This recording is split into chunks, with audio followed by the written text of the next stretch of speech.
Hello and welcome back to Radio Rothbard.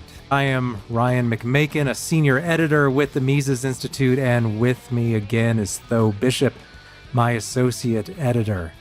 Ever since the events of the Capitol riot began to unfold on January 6th, we've been hearing a lot of very hyperbolic terms being used. These include words like coup and insurrection and treason. And it seems the impression we're supposed to get is that some sort of very serious and threatening event occurred at the Capitol on January 6th, something that threatened apparently to unravel the entire regime and would be a threat to all Americans. And so the question now we're left with is, with this attempted revolution of sorts in place, what is now the counter-revolution that must be adopted by the regime in order to ensure that this sort of thing never happens again? And that's what we'll be discussing this time on Radio Rothbard. I'm Ryan McMakin, a senior editor at the Mises Institute, and with me is Tho Bishop, an associate editor. And Tho, I think when we met about this last time and talked about it, we were really only guessing about what the response might be, but it's pretty clear now that the goal is to play this up as much as possible. I've heard comparisons between this and 9/11, between this and Pearl Harbor even. And the word coup was thrown around for quite some time. This idea that there was really an organized attempt to somehow take over the regime. But for most people familiar with coups, if you're honest about it, there's really not much connection there. If this really was an attempted coup, it was one of the most poorly organized, most unlikely to succeed coups imaginable. And let's just compare it to some other coups, right? As I noted in an article for Mises.org, coups generally are carried out by the elites. There's a military detachment of some sort that's involved, trained officers, trained personnel. Of course, if we compared it to, say, the 1973 coup in Chile, where there's jets strafing the presidential palace, if you go there to this day, you can see bullet holes in the surrounding buildings from military-grade weapons and so on. And clearly nothing like that happened at all. But it's clear the rhetoric is that this is something that requires maybe even a military-style response. Certainly a invigorated FBI and whatever is necessary to clamp down on these people who are just outrageously out of hand is what we're being told. And all this, of course, comes after a whole summer of riots that occurred in a variety of other cities. But now things are serious because the Capitol has been threatened. So a lot of the comparisons have been totally outrageous. And Tho, what are some of the most notable reactions you've seen? The fact that the 9/11 comparison is not hyperbole at all. I mean, you have people that genuinely are trying to portray this as something along those scale, and it's absurd. I think that people that were there in the Capitol, I mean, these are people that are largely very privileged and sheltered lives. I think that the fear is genuine for a lot of these people that were put in offices and things like that. If you were in that situation, I'm sure it would have been very terrifying. I've always thought it was very interesting that Washington never what really was the focal point of terrorist sort of behavior that we've seen the last 20 years, given the military action abroad, given the consequences of blowback. And here, this is the first time where the way of life in D.C. really was shaken. And I think that it's had a profound emotional scarring for a lot of these longstanding Washington officials, many of which never really had that much in common with your average Republican voters in the first place. And I think that when you hear these media reports about, Republicans that won't necessarily speak out against it because in favor of impeachment or things like that, because they're genuinely afraid of their people back home, I think this really is something that is interesting. It's not something to be dismissive, while at the same time, it doesn't make what happened, all of the exaggeration any more, accurate. I mean, or mock, deserving of mockery from us abroad. But I think that the scarring and the long-term consequences on American politics is going to be something interesting to watch going forward. And you see it really playing out right now. There were several already freshman congressmen who ran explicitly as Trump supporters. who have now done 100%, 180 turn against them. People like Nancy Mace from South Carolina, the guy from Michigan who replaced Justin Amash, which is interesting because the only reason like that guy had the opportunity there, I mean, Amash's seat became open because Amash voting for impeachment against Trump in the first place. These are people that are, it's not your traditional establishment Republican that's been trying to wait out, the McConnell types. These are new Republicans who I think really were concerned about what happened.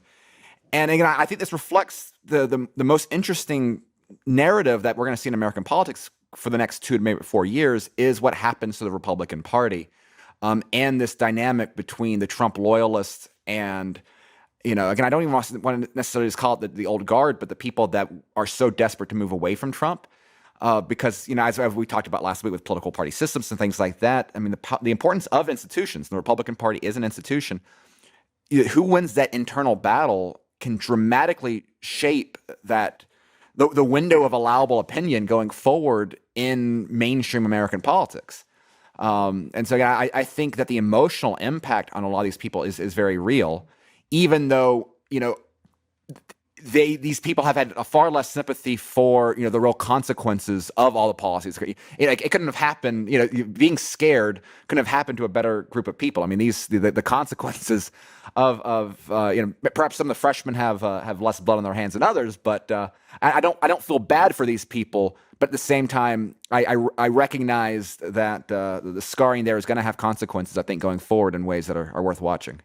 Well, one of the great ironies of our time is that the powerless are held up as grave threats to the social order, whereas the very powerful are often portrayed as martyrs and victims. And so we're now supposed to believe that members of Congress who sit near the peak of power, perhaps not at it, but near it, and certainly have way more power than the average American, are somehow victims of circumstance and are horribly oppressed.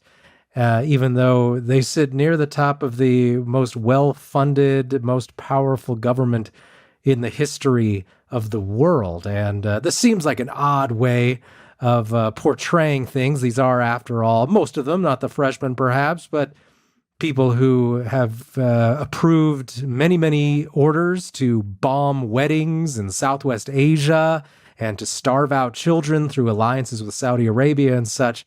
In the Middle East. And so the notion that some working class mechanic who wanders around in the Capitol is the biggest threat to order in America, while these poor oppressed members of Congress have to go hide and have suffered a grave injustice because of it, seems like a rather topsy-turvy way of looking at things. But what do you think, though? Is it really just a fear-induced response?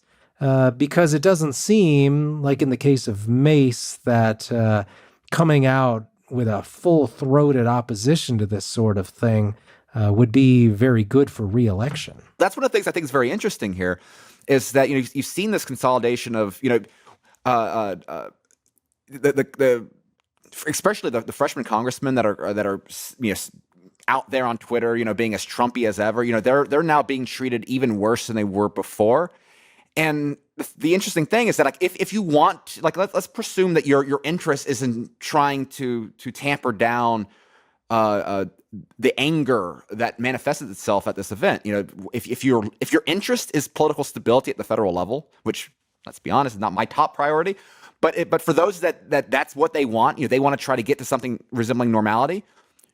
The best thing to do that would be to have these people like Marjorie Taylor Greene, who represents a slice of that Trump electorate, a large slice of that Trump electorate, far better than your average Republican does, and having them go on, being on the House floor, being seen as a representative of their interests, even though she's in no significant position of power to actually act on anything.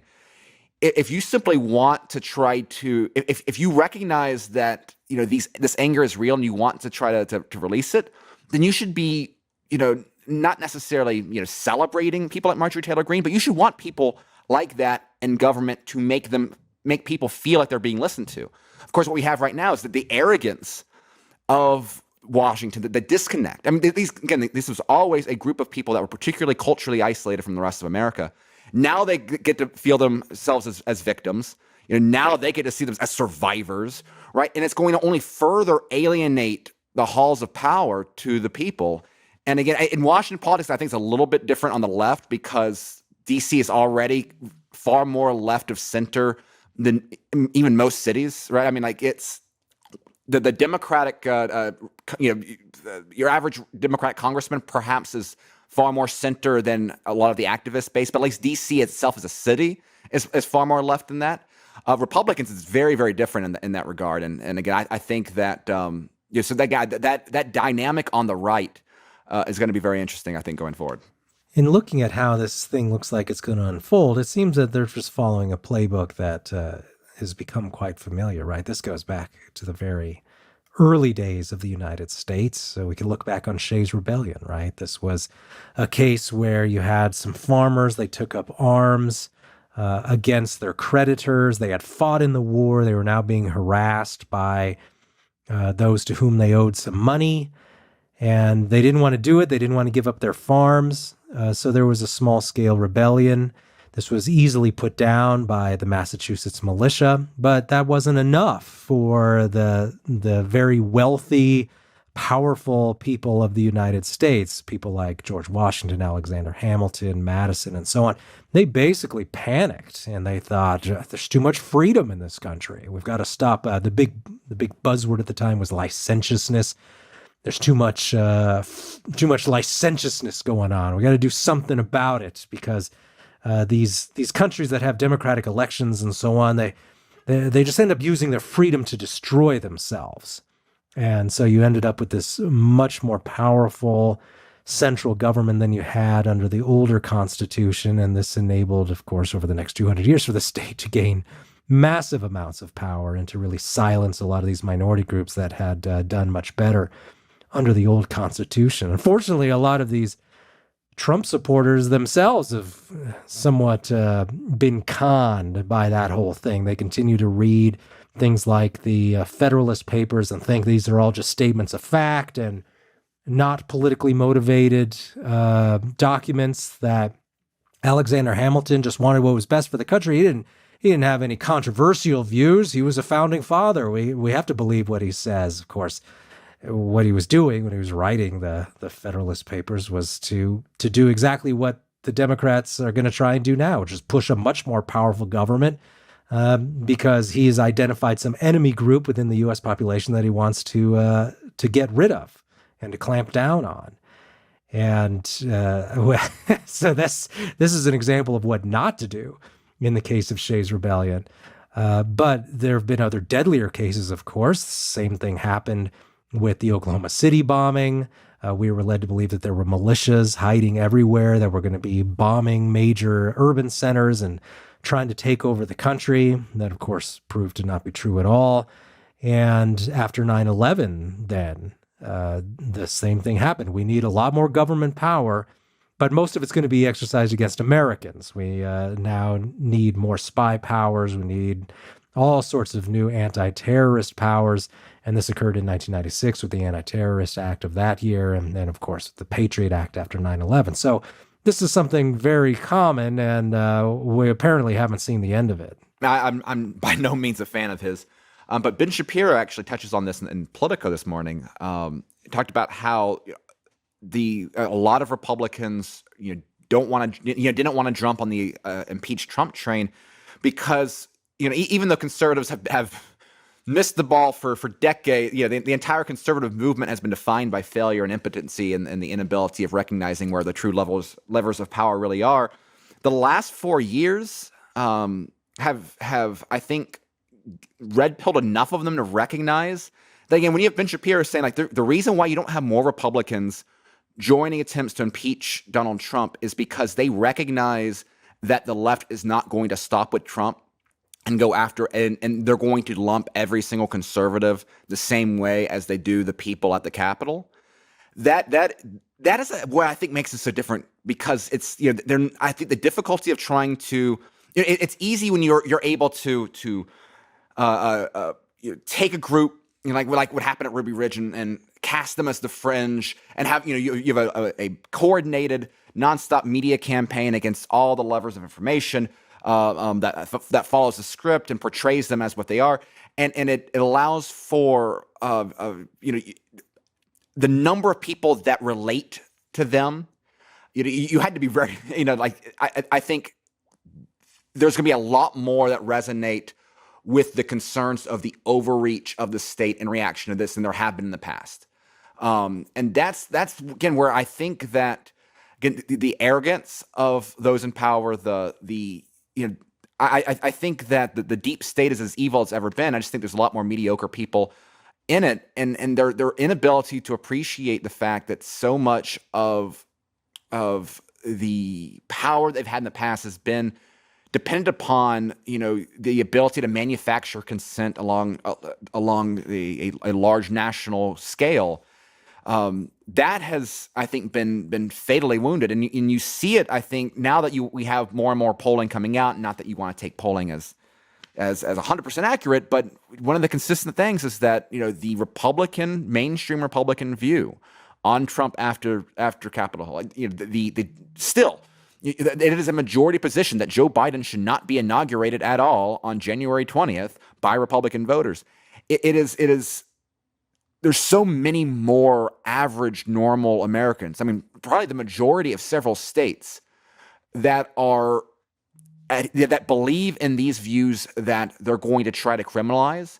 That, I think, makes this power dynamic a lot different than some of these past episodes, and that's going to create a dynamic where, again, especially if you start getting, if you have, let's say, the state of Mississippi or Alabama, which is so red, you probably do have a majority of people in some of these states that do not believe Joe Biden's illegitimate. If you combine that with a governor that is bold enough to lean into that, you could really start to have a dynamic that creates some interesting things.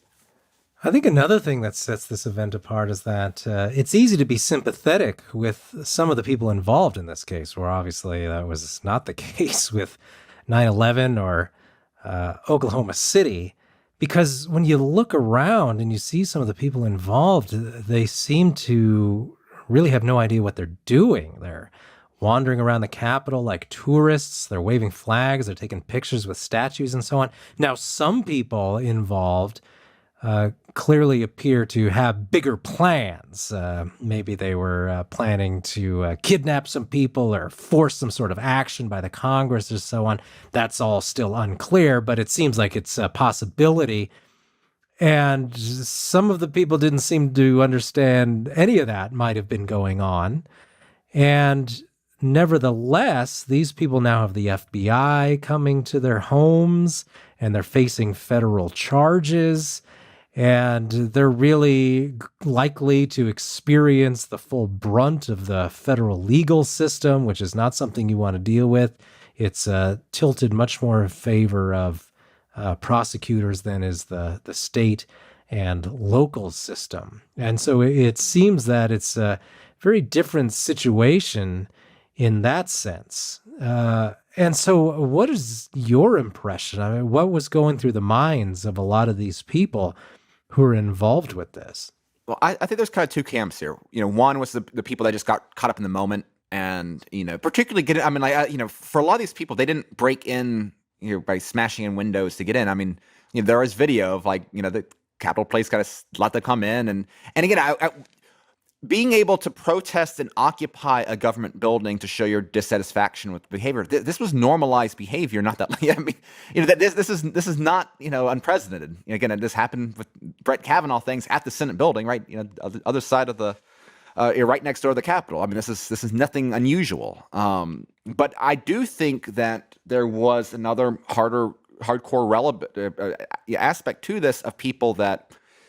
There's one of the cultural zeitgeist social media things out there has been the QAnon stuff and these other sort of things where basically the belief was that for all of the show going on in the news and that at the core of the government there was military actors and other powerful people that have been planning for years to take down corrupt, satanic Democratic politicians. and that all of this was leading to the point where the plan was going to be revealed and people were going to, and action was going to be taken, and that if it was taken as a faith, right? That if they go there and they stand their ground, then all the traitors are going to be taken care of. Corruption is going to be washed out of Washington D.C. Trump's going to be vindicated. They gave Joe Biden secret information, and it's now in Chinese hands, and so it's now clear as day. We have double agents in the government, et cetera, et cetera, et cetera. And so you had all of these narratives that were being shared in social media that I think gave people the belief that, hey, look, if we do our part and we take the people's building, then we will be followed up with reinforcements by the our aspect of the deep state, right? And we're going to win this battle. And that's that's the real tragedy in this. I think people that had intentions that these are people that were genuinely thinking that they were saving their country, that they were on the side of God, that got caught up in these conspiracy theories, these narratives that were, I don't know if the original origin, but I think it encouraged these people to act in ways that they might not have otherwise. And now they have to pay the consequences for it. And that's something I think is really, really sad. But it also goes to the fact that, again, there's a lot of conservatives that still want to believe that the government's on their side, right? They still want to believe that, okay, well, if they elect the right person, then we're going to save Washington and we're going to bring America back to the 1950s and we're going to live in one great patriotic country. And that's obviously not going to happen. Washington, D.C. is full of evil, horrible people. There's nobody in there that wants to save you. There's not these institutions within the federal government that are trying to make America great again. There's some political leaders that might. There's Democratic actors that might be voted in, but the true power doesn't lie in them. Even the president of the United States had his orders, undermined and subverted by bureaucrats. And so hopefully, if there's any big lesson that the American right learns, is that there is no salvation to be found in D.C. There is no cabal that's going to bring us back on and right all of our wrongs. I mean, it's going to come up to people outside of D.C. acting. And but I think that really was one of the main motivations that kind of helped lead this to the point where it got.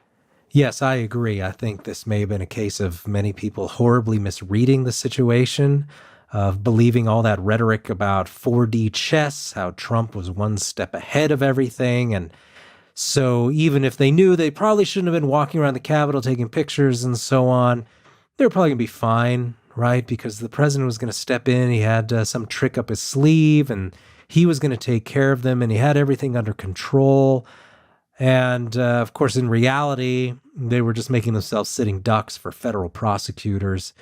And it's going to be a big problem for a lot of them. And it's a valuable lesson in terms of understanding the limits of presidential power. Yes, Trump was the president, but that doesn't mean much when the whole bureaucracy is aligned against you, when the FBI and the Pentagon are actively conspiring against you to disregard your orders, to investigate you, to spy on you, to create documents that make you look bad.